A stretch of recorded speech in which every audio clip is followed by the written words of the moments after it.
민수기 21장 1절에서 20절까지 우리 한 목소리로 함께 봉독하겠습니다. 네겝에 거주하는 가나안 사람 곧 아라세 왕이 이스라엘이 아다림 길로 온다함을 듣고 이스라엘을 쳐서 그중 몇 사람을 사로잡은지라. 이스라엘이 여호와께 서원하여 이르되 주께서 만일 이 백성을 내 손에 넘기시오면 내가 그들의 성읍을 다 멸하리이다. 여호와께서 이스라엘의 목소리를 들으시고 가나안 사람을 그들의 손에 넘기심에 그들과 그들의 성읍을 다 멸하니라. 그러므로 그곳 이름을 호르마라 하였더라. 백성이 호르산에서 출발하여 홍해길을 따라 에돔 땅을 우회하려 하였다가 길로 말미암아 백성의 마음이 상하니라. 백성이 하나님과 모세를 향하여 원망하되 어찌하여 우리를 애굽에서 인도해 내어 이 광야에서 죽게 하는가. 이곳에는 먹을 것도 없고 물도 없도다. 우리 마음이 이 하찮은 음식을 싫어하노라 하매 여호와께서 불뱀들을 백성 중에 보내어 백성을 물게 하심으로 이스라엘 백성 중에 죽은 자가 많은지라. 백성이 모세에게 이르러 말하되 우리가 여호와와 당신을 향하여 원망함으로 범죄하였사오니 여호와께 기도하여 이 뱀들을 우리에게서 떠나게 하소서. 모세가 백성을 위하여 기도하매 여호와께서 모세에게 이르시되 불뱀을 만들어 장대 위에 매달아라. 물린 자마다 그것을 보면 살리라. 모세가 놋뱀을 만들어 장대 위에 다니 뱀에게 물린 자가 놋뱀을 쳐다본즉 모두 살더라. 이스라엘 자손이 그곳을 떠나 오봇에 진을 쳤고 오봇을 떠나 모압 앞쪽 해돋는 쪽 광야 이에 아바림에 진을 쳤고 거기서 떠나 세렛 골짜기에 진을 쳤고 거기서 떠나 아모리네 영토에서 흘러나와서 광야에 이르는 아르논강 건너편에 진을 쳤으니 아르논은 모압과 아모리 사이에서 모압의 경계가 된 곳이라. 이러므로 여호와의 전쟁기에 일렀으되 수바와 와헙과 아르논 골짜기와 모든 골짜기의 비탈은 아르고를 향하여 기울어지고 모압의 경계에 닿았도다 하였더라. 거기서 부엘에 이르니 부엘은 여호와께서 모세에게 명령하시기를 백성을 모으라 내가 그들에게 물을 주리라 하던 우물이라. 그때 이스라엘이 노래하여 이르되 우물모라 솟아나라 너희는 그것을 노래하라. 이 우물은 지휘관들이 팠고 백성의 귀인들이 규와 지팡이로 판 것이로다 하였더라. 그들은 광야에서 마따니에 이르렀고 마따나에서 나할리엘에 이르렀고 나할리엘에서 바못에 이르렀고 바못에서 모압들에 있는 골짜기에 이르러 광야가 내려다 보이는 비스가 산 꼭대기에 이르렀더라. 아멘. 할렐루야. 하나님의 은혜가 오늘 새벽에 하루의 첫 시간을 주 앞에 드리는 우리 믿음의 가족들에게 함께 하시기를 예수님의 이름으로 축원합니다. 오늘 말씀은 이스라엘 백성이 이 가나안에 들어가기 위해서 가는 여정에서 이 모압 땅을 지나가기까지에 대한 그런 내용을 담고 있습니다. 이 가나안 남쪽 지역에 이 아랏 왕이 이스라엘의 일부를 공격을 합니다. 네겝에 거주하는 가나안 사람 곧 아라세 왕이 이스라엘이 아다림 길로 온다함을 듣고 이스라엘을 쳐서 그중 몇 사람을 사로잡은지라. 1절에 기록을 하죠. 그들은 아마 이 38년 전에 이스라엘이 가나안에 들어갔을 때 이스라엘을 무찔렀던 그 사람들이 포함될 겁니다. 그런데 지금 이스라엘은 38년 전의 이스라엘이 아닙니다. 물론 그때나 오늘 말씀의 이 시기나 군사력으로는 달라진 것이 하나도 없습니다. 오히려 더 약해졌죠. 그러나 가장 중요한 차이가 한 가지가 있는데 이 38년 전에는 하나님께서 가나안에 아직 전쟁을 허락하신 때가 아닙니다. 가나안에 들어가지 말라고 하신 이후 가나안에 들어갔던 것이고 지금은 하나님께서 가나안 점령을 위해 가도록 허락하신 상황인 것이죠. 이 가나안 사람들은 모르겠지만은 그 차이는 너무나도 큰 차이입니다. 이스라엘 백성들은 자신들을 먼저 공격한 이 가나안 사람들을 공격을 합니다. 그래서 오늘 3절에 보면 여호와께서 이스라엘의 목소리를 들으시고 가나안 사람을 그들의 손에 넘기심에 그들과 그들의 성읍을 다 멸하니라. 그러므로 그곳 이름을 호르마라 하였더라. 이렇게 말씀을 합니다. 역시 하나님께서 함께 하시기에 그들은 가나안 사람들을 넉넉히 이기는 것이죠. 이 전쟁은 가나안에 들어가는 전쟁이 아닙니다. 근데 이것은 또한 큰 전쟁이기도 하죠. 이 전쟁에서 승리가 비록 이스라엘이 이 가나안 땅을 차지하는 그런 전쟁은 아니었지만은 이후의 모든 전쟁에 대한 모형을 보여준 이 모범이 되어진 이제 그러한 전쟁이 되어집니다.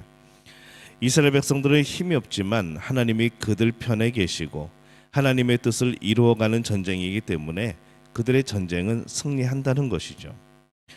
하나님은 앞으로 많은 전쟁을 해야 되는 이스라엘 백성을 위해서 이 전쟁에서 승리를 통해서 승리에 대한 확신, 하나님이 허락하시는 전쟁은 반드시 승리한다는 이제 그것을 그들이 교훈을 얻도록 또 확신을 갖도록 또 그들에게 하나님이 역사하신 겁니다. 이스라엘 백성이 가나안에 들어가는 여정에서 이 가나안과의 첫 전쟁에서 승리함으로 그들은 자신감을 갖습니다. 은혜의 하나님께서 주신 승리이죠. 오늘날 우리도 은혜의 하나님께서 함께 하심을 늘 알고 기억해야 됩니다. 우리가 하나님의 뜻을 따라가게 될 때에 우리는 분명히 승리하는 것이죠. 이 기분 좋은 승리 이후에 이스라엘은 또 한 번의 위기를 겪습니다.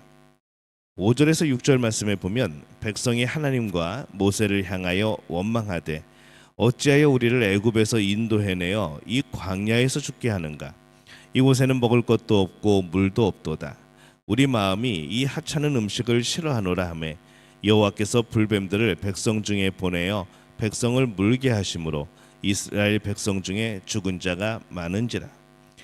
이 에돔을 통과하지 못하고 돌아가게 되다 보니까 광야의 길을 가야 되고 또 험한 길을 가야 됩니다. 그들의 불만이 극에 달한 것이죠. 그래서 하나님과 모세를 향하여 원망을 합니다. 지금까지는 보통 모세와 아론을 향하여 원망을 했었습니다. 그리고 하나님은 그렇게 하나님께서 세우신 이 지도자들을 향한 불평을 바로 하나님 자신을 향한 불평이라고 간주를 하셨던 거죠. 근데 이번에는 직접적으로 하나님을 향해서도 원망을 합니다. 그리고 그들은 출애굽한 것을 원망하고 하나님께서 은혜로 주셨던, 지금까지 그들이 살아갈 수 있도록 주셨던 이 만나에 대해서 하찮은 음식이라고 폄하해 버립니다. 그들이 지긋지긋하다고 말하는 것이죠. 이 불평하는 이스라엘 백성을 향하여 하나님이 심판합니다.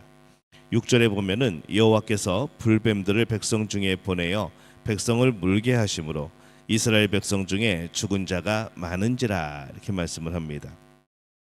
하나님께서 이 뱀을 보내셔서 백성들을 물게 합니다. 많은 사람이 죽죠. 그때 백성들은 또 재빨리 또 회개합니다. 7절에 보면은 백성이 모세에게 이르러 말하되 우리가 여호와와 당신을 향하여 원망함으로 범죄하였사오니 여호와께 기도하여 이 뱀들을 우리에게서 떠나가게 하소서. 모세가 백성을 위하여 기도하매, 이렇게 되어 있습니다. 이번에는 백성들의 회개와 모세의 기도가 빨랐습니다. 그러자 하나님은 또 놀랍게도 그들을 빠르게 용서하십니다. 8절에서 9절입니다. 여호와께서 모세에게 이르시되 불뱀을 만들어 장대 위에 매달아라. 물린 자마다 그것을 보면 살리라. 모세가 놋뱀을 만들어 장대 위에 다니 뱀에게 물린 자가 놋뱀을 쳐다본즉 모두 살더라. 이 하나님께서 이 놋뱀을 만들어서 장대 위에 매답니다. 그것을 보는 사람은 하나님의 은혜를 입어 치료받게 되는 것이죠. 왜 하필이면 놋뱀이었을까? 여러 가지 생각하게 합니다만은 그들의 죄로 인하여서 죽게 된 것, 그리고 하나님의 은혜로 인하여 또 살아나게 되어지는 것, 이제 이런 상징의 의미로 하나님께서 그렇게 주신 것이고, 이스라엘 백성들이 힘들다고 하나님을 원망하고 은혜로 주어진 만나를 비하하는 큰 실패 속에서, 이 거룩을 모르는 상황 속에서 이 하나님은 은혜를 베푸셔서 그들이 하나님의 거룩함을, 또 지금까지 살아온 것이 하나님의 은혜임을 알게 하는 이제 그런 역사인 것이죠. 더 멀리 본다면은 우리가 어떠한 형편에 있든지, 우리가 어떤 처지에 있든지, 우리가 어떤 사람이든지 예수 그리스도, 나무 위에 매달린 바로 예수 그리스도, 그분을 우리가 믿는다면, 그분을 영접한다면은 하나님의 자녀가 되는 놀라운 역사, 영원한 생명을 얻게 되는 놀라운 은혜가 주어짐을 또 상징하는 그런 역사가 되어집니다. 우리도 살다 보면 우리의 연약함 때문에 도저히 말도 안 되는 일을 저지를 때가 있습니다. 그러나 그것이 문제라는 것을 깨달았다면 빨리 하나님 앞에 엎드리는 것이죠. 그래서 하나님께 은혜를 구해야 됩니다. 그러면 오히려 놀라운 일들이 더 벌어집니다. 사람은 하나님의 은혜가 필요합니다. 하나님의 은혜가 아니라면 우리는 결코 구원의 길을 갈 수 없습니다. 거룩을 추구하되 은혜를 더 철저히 의지하면서 살아가야 하는 것이죠. 은혜는 사람이 베푸는 게 아니고 하나님이 주시는 겁니다. 하나님은 은혜의 하나님입니다. 우리보다 우리를 더 잘 아시는 하나님이 이스라엘 백성에게 힘을 주시기 위해서 이 첫 전쟁에서 승리하게 하신 것을 오늘 말씀 속에서 봅니다. 그리고 또 이스라엘 백성이 큰 죄를 저질렀는데 또 참 큰 은혜로 용서하시는 것을 또 봅니다. 우리는 거룩해야 됩니다. 하나님께서 계속해서 말씀하신 거룩한 백성이 되어지는 것. 그러나 계속 넘어질 때가 많을 겁니다. 그때마다 은혜의 하나님을 의지하시기를 바랍니다. 넘어질 때 좌절하지 말고 하나님의 은혜를 의지하여 일어나기를 바랍니다. 그렇게 살아간다면 우리를 붙드시는 하나님, 우리를 사랑하시는 하나님께서 놀라운 은혜로 우리와 함께 하시고 또 우리를 세워가시고 회복하실 줄로 믿습니다. 이 복을 누리는 우리 믿음의 가족들 되어지기를 예수님의 이름으로 축원합니다.